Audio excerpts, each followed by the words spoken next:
Everybody, welcome to the next episode of GeekStorm, starting right now. I'm Sean Hilton, owner of Comics Cube, founder of the KokomoCon, and a receding hairline since I was 18 years old. Today I am joined by not Michael Allen Harrison, but instead my good friend Lauren Gray, formerly Volta. Thanks for joining us, Lauren. Thanks for having me. How's been things going? Good. Good. Pretty What good. has been your geekiness level this week? What? I played No Man's Sky for just a teeny tiny bit. I started Supernatural, and I'm already through the first season. You binge watch the entire season? Yeah. And that's about it. I've had to work a lot What this is the week, cutest of the Winchester brothers? Not that you're an 18-year-old tween, yeah. but, you know, that's still, most girls have a thing for one of them. Yeah. If not both of them. Can I choose their dad? Damn straight, my wife did. I go with that. Actually, yeah. Yeah, oh yeah. Yeah, I go with him. It's Jeffrey Dean Morgan. Yes. So yes, yeah, he's, man, back at the I choose time, him. I was really thought that maybe he'd become more involved, and obviously Yeah. he did had not. not so much. He did not. So, well, that's a pretty damn level of geekiness. I tried. I have not played any video games, but I have been watching an old serial movie from like the 30s, 40s. Mm-hmm. Bootleg, because that's really about the only way you can find those things. Yeah. Not that I'm a proponent of most bootlegs. Sometimes, though, if you want a movie serial from 1930s that nobody's ever heard of, you got to do it. I was surprised at the quality. Got it at a comic book convention where I did a little trade with a guy and walked away with like 5 or 6 of these really old serial movies. And popped them in, and I'm expecting it to look like trash, and it looked pretty good. Well, that's good. Yeah. It's a nice little surprise. 200-year-old ghost on a mysterious island with modern being the 1930s, people and face changing and yeah, stuff like that. I'm thinking about doing, me and your husband are working on like writing projects, and I'm sure at some point you'll be involved because you're very creative. So one of the things I want to do is do a serial adventure. Okay. Because the whole thing about serial movies is they're about 10 to 13 episodes, which would be perfect for a little mini campaign and, you know, do this whole thing up. So, so I enjoy that kind of stuff. And then I've been working on some props for something.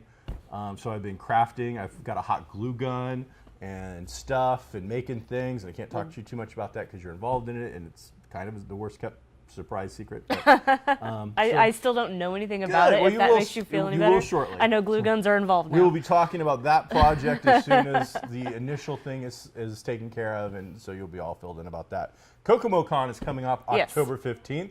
We're going to be announcing next week on the show who our guest of honor is. Excellent. And talking a little bit about that. We're looking forward to it. We are selling booths, and tickets will be on sale shortly. I want to thank Cook McDougal's, one of our longest local sponsors, for kicking in to help with the tickets. Cook McDougal's is directly across the street from Geek Street. Well, we're checking out. So let's dig right into some geek stuff going on this week. So you guys talked about Suicide Squad last week. Did those ever air? Have those been up yet? Yes. The new episode? On Monday. I don't watch myself, so it's not even me trying to be an egotistical jerk. I filmed it. I don't really feel the need to watch it. So Mike always like puts a link up. Hey, I'm on TV and stuff, and Sean's just like, yeah, whatever. When you or somebody else is on and I'm not on, then I will check out the opening. Okay. And then see what you guys are talking about, and then I don't finish that.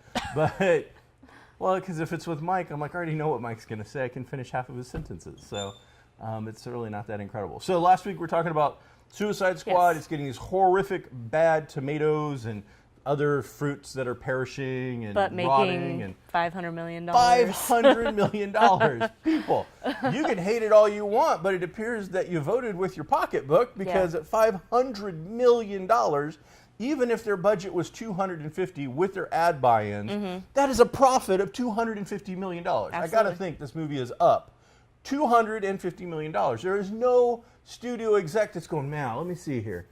Profit in week 2, $250 million before the DVDs come out and any other licensing agreements.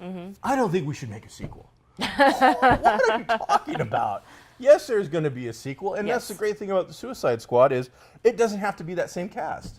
You know, I don't necessarily want to see. You know, we got rid of Slipknot. We never had Slipknot, No. so we didn't really get rid of it. But whatever. You know, we've killed off El Diablo, but if he really is some Aztec, old school godlike guy, he might come back. So really, the two guys that we kind of have to bring back probably are a Will Smith and a Harley Quinn, Yes. a Margot Robbie. Which she already said that if she does the second one, or when she's asked back, she's asked back, she's asked back. she's wearing pants in the second movie. She's wearing pants. Yeah, I mean, I don't. that's her demand. I don't know that I have a lot of. You know, you know what? You make that kind of money. She's an up and coming star. She gets to diva. I don't even know if that's calling diving out. I'm like, really? It's not like she's asking for red M&M. She wants to wear pants. I Yeah. don't know that that's outside of the realm of possibility. Now, is it Robbie? Margot Robbie, yes. Margot Robbie, Miss Robbie. You know that they're going to be red leather motorcycle pants that you're going to need Crisco to get into, because that's just the way that's going to work. That's not me saying that's the way it has to be. I'm telling you, the studio execs, that's how it's going to be. Yeah. You're not going to be sitting in some loose fitting, denim enjoying. No, that ain't going to happen. So, Which is sad. is it? Yeah. I mean, I think I'm What picturing picture? it right now, and I'm not sad. I know you're not. She might be sad. I mean, No, I think that you don't have to have that in order to sell the movie, or Super- even sell super that sexy Harley? even sell that character. Okay. I mean, yeah, I mean, even the Jester outfit is skin tight, and that's fine. That's her original, iteration of the outfit. But I just don't think it's that much to ask for some character development without just, Just a just Louisville explosion. Slugger and a Daisy Dukes for 2016. maybe not. Yeah, I don't know. All right. I don't disagree. I think that that's a character that is really kind of helping break down the stereotypes. Stereotypes might not be the right word, but she is helping open the door to more female characters, because very few female comic characters can hold a comic book. Yeah. And everybody wants to throw out examples. I'm going to tell you, as somebody that's been in the business since 1989, if the pictures are to be remembered correctly, Wonder Woman. That's it. It is the only female character that can hold a book with longevity. Black Widow's got an on and off thing at Marvel. Storm has had some things. Red Sonja's had some things. She-Hulk comes and goes. Iconic female characters are out there. Harley Quinn has probably got one of the longest running female-centered books right now besides Wonder Woman. So, whether you like it or not, she is something that is bringing people's eyeballs to comic books. She's a female character that's getting a lot of attention and press. That movie was based around her character. Yeah. Deadshot was definitely secondary. If we're being realistic about how those credits work, it should read Margot Robbie, Will Smith, Viola Davis, and then down the list of other actors. So, but again, $500 million is nothing to sneeze at, and that's before we get some kind of director's cut. Now, they didn't put a Batman Superman director's cut into theaters, which I thought they would do, so I very seriously doubt we're going to see a Suicide Squad version. Yeah. Though, I'll tell you what they should do, my opinion, studio execs, just a comic book guy, wait for that fall season right before you get those 2 or 3 crappy Halloween movies where we have nothing going on in the theaters before the holiday releases, and re-release Suicide Squad with an additional 20 minutes director's cut. Yeah. Maybe bump in that R rating for just those 2 weeks and make some fat cash. Yeah, absolutely. So- I'd go see it.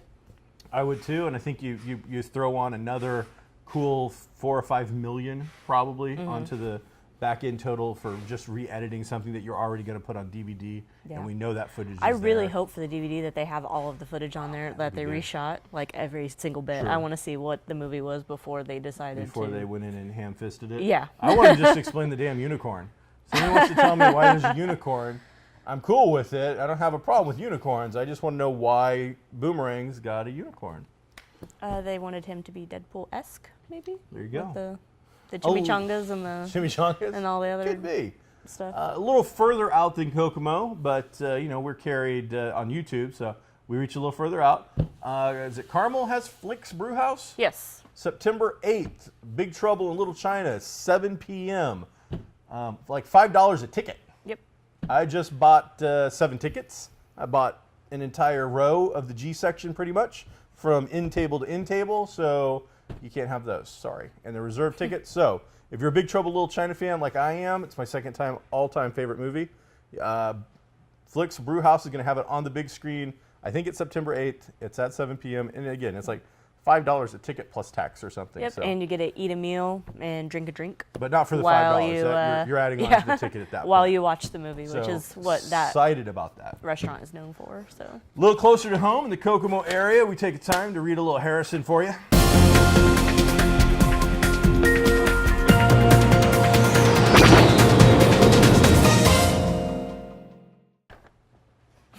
Is this where I call you Jane and then insult you and then I can't remember what's Jane's comeback? I don't know. She said something to Aykroyd. The Explorers Club is going to be a play, a theater, a bit of live theater being performed at the Kokomo Civic Theater. The auditions will be August 28th and 29th from 5 p.m. to 8 p.m. So the Explorers Club, the little write-up on it is London, 1879. The prestigious Explorers Club in crisis. Their acting president wants to admit a woman. And their bartender is terrible. I mean, those are the two things you got to think about. A woman and a bad bartender. So it looks like it's a little action, adventure, comedy kind of a thing, my guess. I mean, it doesn't say that, but from what little is here, it sounds like that is something to do. So Kokomo Civic Theater is in Kokomo. Check it out. Google it. There's a Facebook page, the Explorers Club. You know, we're going to be taking a couple of friends, I think, and making them try out for that. And then also in the live arts area, we've got the Indiana's Bicentennial. Kokomo Civic Theater is joining with the Kokomo Symphony Orchestra to present Indiana native Cole Porter's musical Kiss Me Kate, August 26th and 27th at 7 p.m. in Foster Park. So that one's going to be a freebie because it's in a park. So check out Kiss Me Kate. It will be the Civic Theater and the Kokomo Symphony joining up, collaborating to produce this very famous play. That is my version of an April Thatcher meets Mike Harrison info moment. Oh, okay. You know, That was good. you like it? Good job. Okay, you can try out for any of these, or are you too busy? I'll have to see You're what my busy. schedule. I am busy. But you used to be like but a I theater do. rat, or Yes. What is it you call you guys? I would A say drama theater kid. rat. Drama kid. So something to check out. I know Mike Dukes, our producer, is going to be trying out for the Explorers Club. Excellent. And so I think him and Derek need to try out for the terrible bartender role. Okay. So I think that either one of them could do an excellent job. Yeah. So I might go out. I mean, it appears there's a president of the Explorers Club. Yeah. I think a fat Caucasian dude could be the Explorers That wants Club thing. to bring in a female. Yeah, I'm an open-minded kind of dude that way. So especially London, 1879. So that sounds like fun. That definitely. I mean, they do 2 or 3 plays every year at the Kokomo Civic Theater, and they do a good job. But most of the time, it's stuff that is a little more classic. I've never heard of this, and it sounds very funny. Yeah. So I'm very excited about that one. Now, and more down to Nail's kind of actual hardcore geeky news. Yes. We've got casting news for Mary Jane for the upcoming Spider-Man movie, the 3rd relaunch now of this, and they are saying that, and I don't want to say this incorrectly, I believe it's Zendaya. I think it's Zendaya. Zendaya Coleman Maybe. is 19-year-old singer, songwriter, actress from Disney, Disney TV, Disney movies. She is going to play, right now we believe, Mary Jane. Yes. She had a fake name throughout the stuff as like Michelle, and they were keeping it quiet. Now I think it's broken out, and Zendaya Coleman appears to be the main actress who's going to be playing Mary Jane. I'm not familiar with her Disney roles, but I did look up her IMDb, and it was like 3 or 4. It was like 2 hardcore Disney series, which looked like she was a major part of. She was a voice in one of those. Is it Tinkerbell, little green thing with Peter Pan Yeah, it's and Tinkerbell. wings? She looks like she was a voice in one of those animated things, and then a couple of Disney movies, which I think were Disney movies for the small screen. Yes. So, and she also happens to be not purely Caucasian. Yes. So, she is, I believe, African American on her father's side and German Scottish on her mother's side. And I am sure, and the only reason I'm bringing this up, because I know what's going to happen on the internet, is that fanboys are going to lose their minds. She's So not a let's- redhead. Well, she could be. They could make that happen. I hope they don't. But so I looked her up a little bit. I did an image search as well as her IMDb, and she is an absolutely gorgeous young 19-year-old woman. Absolutely no doubt, young woman. there's no doubt in my mind that when Tom Holland, Peter Parker, takes one look at her in high school, yes, I believe every second that young man wants to be her friend. Yep. So with great power comes, I want to date her. So, so what do you think? Fanboys going to lose their minds? Oh, yeah, they will, like they always do. typical. Like they did with Ghostbusters, like they did with when the Harry Potter play over in London. Everybody lost their minds when Hermione? they switched Hermione's race, and I think it's absolutely ridiculous. Let it be what it be. Okay. Watch it. That's just me. I don't Gotcha. care. I will watch anything, whatever race, gender. I'm pretty good with this. As one of the reports I was reading says, it takes place in like Queens. It's a very diverse, area of the world, and I'm okay. I'm very secure enough in my place in the world that changing out characters and whatnot. There's only a couple that would bug me, and after I got off of my nonsense, even that probably wouldn't bug me. I mean, strawberry shortcake should probably smell like strawberries. I think that's important. Yeah. But the purple pie man should probably have hints of purple on him Yeah. somewhere. But that's just me. Yeah. So people are going to lose their mind. Now, one of the things, and I've written down a few talking points.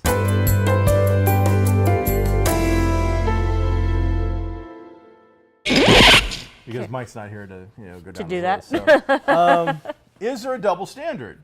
Because just recently we had, who was the actress playing, is it the ancient one or the old one in Doctor Strange? Tilda The Swinton. sensei teacher. Tilda is a Irish Actress, yeah. Irish Caucasian female, Yeah. playing what was originally a Asian male character, Mm-hmm. and the ethnic community lost their minds, almost as much as fanboys are going to lose their minds over a dark-complected Mary Jane. Mm-hmm. So, is there a double standard? To a degree, yes. I Okay. think. I don't mind the gender swapping as much as I do think that Hollywood doesn't represent any ethnicity as much as they should. There are certain movies where people lost their mind. Oh, it was earlier in this year. Gods of Egypt. Oh, yeah. With every single Major speaking yeah, part. and you have Prince of Persia Persian with Jake film. Gyllenhaal playing a character who is supposed to be of Middle Eastern descent. You have all of these things going on. I'm cool with the gender swapping, but I do think that there needs to be more representation of ethnicities in Hollywood as a whole. I just think they're underrepresented and they need more. If you wanted to do it like a Ming-Na Wen or even like a Michelle Yeoh or something as the ancient one, It would have worked well. like yeah, I agree. Yeah, I think it's a situation where I think there is a double standard. I think that the double standard, though, exists because the guys that look like me have had characters representing them since the 1940s when comics were created, and that's just the way it's always been. It's comics are created by middle-aged Jewish males, and so most of the characters represent what they saw in their own lives. Yes. And now with the world as it is a much more mixed, diverse world we're living in, and I think it is time that we start seeing that sort of thing. Absolutely. But I do think that everybody has to give a little, and that means some of these characters are going to get switched up. I took one look at Zendaya Coleman, and I'm like, if she can act, I'm in. Yeah. She will be an absolute, and she's a 19-year-old woman. I mean, the fact that they actually got a teenager. Yay! You know what? Here's the thing. You want me to fanboy out? Really? No joke. Kristen Dunst was like the worst Mary Jane ever.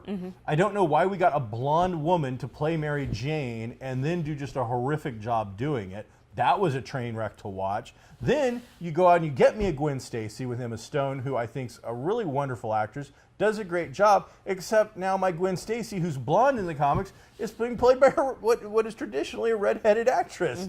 I'm like, what is wrong? So, but this will be where they really lose their minds. So it's a sad state of affairs, I think, but things are slowly but surely changing. In the comics, we do have a female Thor right now, and when fanboys lose their mind about it, I'm like, they have not read the book.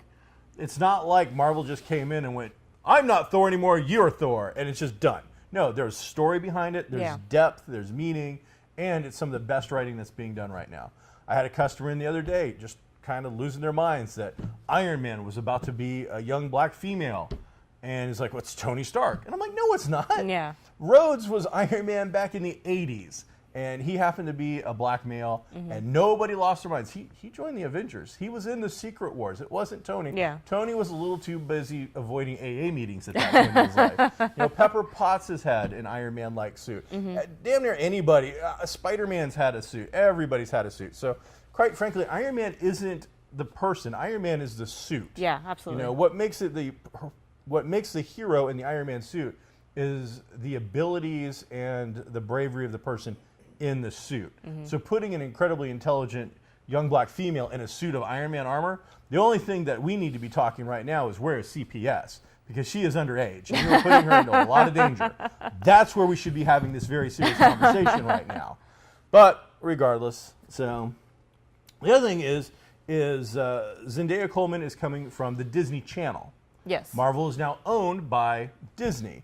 So whereas these are Marvel movies, the big overall arcing is Disney. Yes. Are we going to start seeing a trend of seeing some of these Disney actors and actresses getting really good shots at amazing roles that, I don't know that a lot of our Disney actors and actresses, I don't know. I mean, Justin Timberlake broke out. Britney Spears broke out. Christina Aguilera. Those are the three biggies that you get to throw out. And I'm sure several others have. Yeah. Was Zac Efron, were those after yes, things? he Were those was Disney? in High School Musical. Okay, High Disney. School. So was that a Disney-inspired project? Yes, I Disney don't know. did that. All right. So, and a couple of people have come out of that as well. So it just makes me wonder now, with this being a platform. Miley Cyrus. That counts? I mean, she was on that Hannah Montana show. Was that Disney or was that Nickelodeon? I don't know. I don't know. I don't know what it was on, but I'm against it. I am pretty open-minded about a lot of everything, but I know that she is coming to the. You should write an open letter. I know she's coming to The Voice. Oh yeah, my she's wife- a judge. I watched the first couple and I really enjoyed them. Then I've kind of fallen out of it.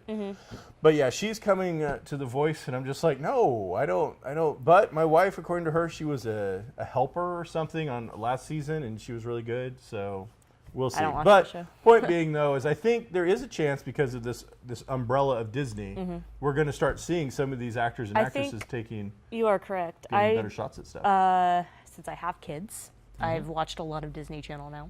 Okay. And I do notice, I don't know any of their names, but I notice a lot of the people on the shows are used in other shows as well. Like Disney likes to do that, and then they'll make a movie and have this person from this show, this person from this show, this person from this show, all be in this movie, and then they're like, you'll see the commercials. It's like this person from whatever show, this person. It's a good business model from Disney So- because they're taking popular characters.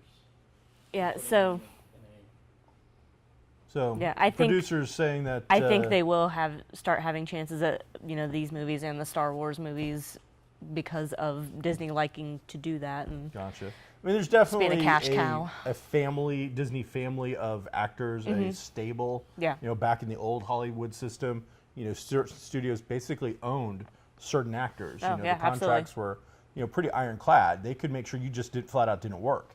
And then if another studio wanted to use a big name actor from, there was like horse trading and favors and stuff. So recycling actors who are popular already, and also, I mean, the prestige that it would bring to those series. yes, Not only might you go and check out the older series, but also now the talent that might be willing to now go work on a Disney project, a television Disney project, Yeah. might be a little different now. So especially if it could, lead to that. And then the other thing is does this help Marvel lead to a younger demographic? I don't know. I mean, these movies already, I think, appeal to a pretty younger demographic, but using that particular actress, maybe they bring in a tween.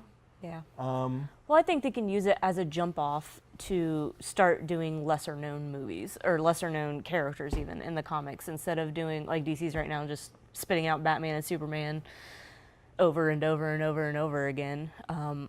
To an extent, we're having that with Spider-Man right now, even though they just, got the rights back to Spider-Man.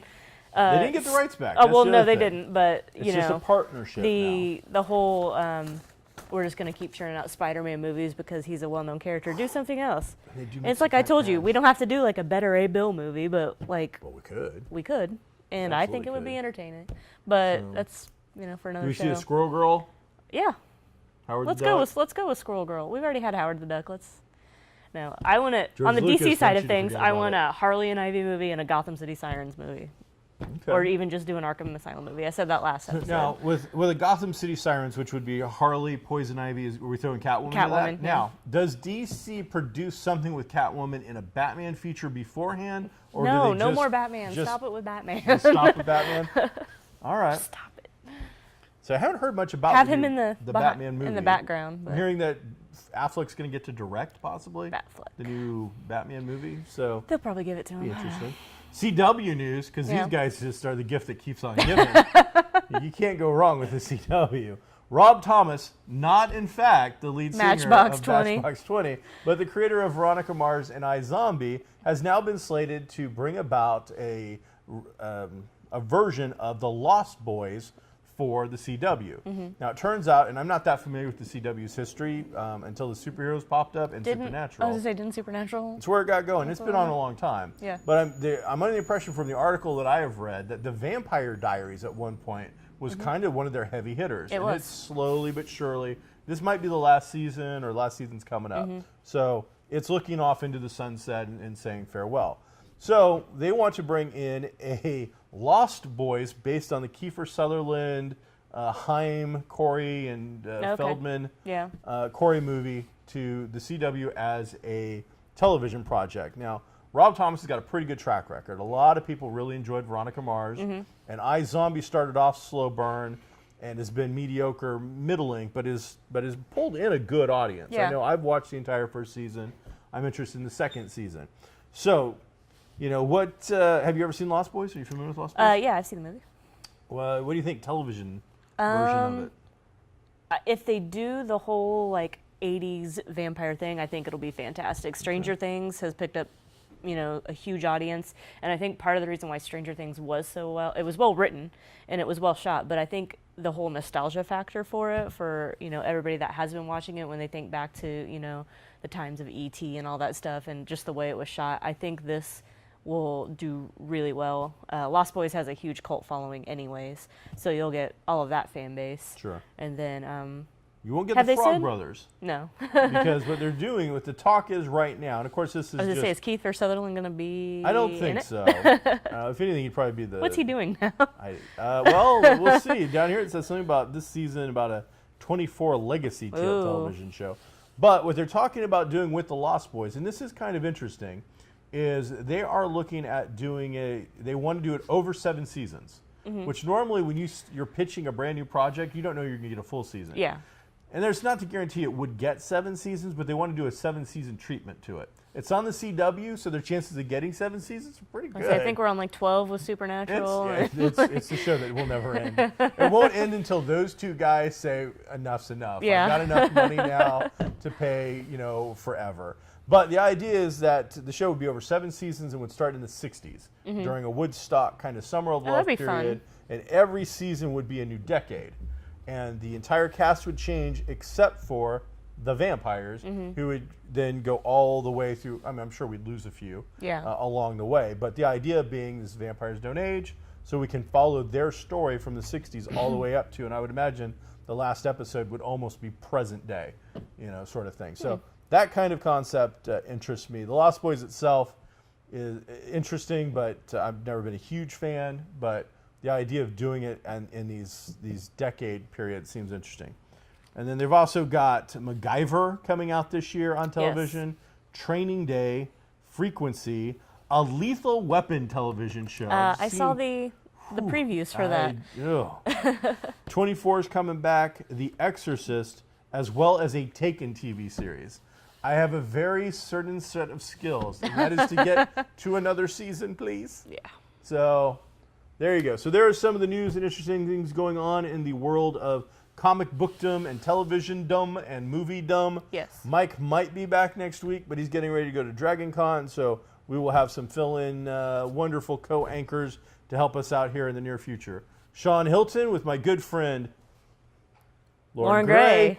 Coming to you live, because everything taped is live, I suppose, from Geek Street in the heart of downtown Kokomo. Today we are filmed at Kokomo Toys and Collectibles. Come on down to Geek Street and check it out. Thanks, and be groovy.